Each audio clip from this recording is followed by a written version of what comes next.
અમદાવાદ નજીક આવેલા દેત્રોજમ ગામે રાત્રિ સમયે કાજલ મહેરિયાનો લાઈવ પ્રોગ્રામ રાખવામાં આવે છે।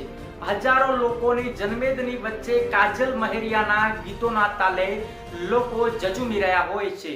એવામાં અચાનક કેટલાક અસામાજિક તત્વો દ્વારા સ્ટેજ પર કાજલ મહેરિયાના પતિ પર હુમલો કરવામાં આવે છે। એવામાં આખું વાતાવરણ છે તે વાતાવરણ દોડાઈ જાય છે।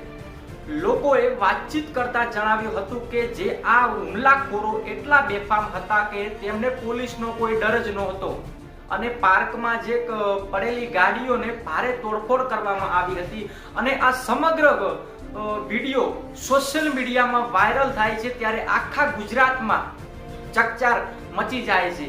હવે લોકોનો મોટો સવાલ ઊભો થઈ રહ્યો છે કે આખરે ગુજરાતમાં જાહેર કાર્યક્રમો થવા હવે કેટલા સુરક્ષિત છે અને લોકોમાં ચર્ચા એવી પણ ચાલી રહી છે કે કાજલ મહેરિયાના અંતરજ્ઞાતિ પ્રેમ લગ્ન ને લઈને કેટલાક લોકોમાં અગાઉથી નારાજગી હતી।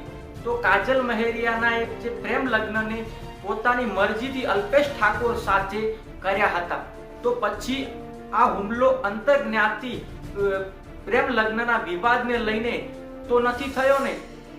એ અત્યારે લોકોમાં બહુ સવાલ ઊભા થઈ રહ્યા છે।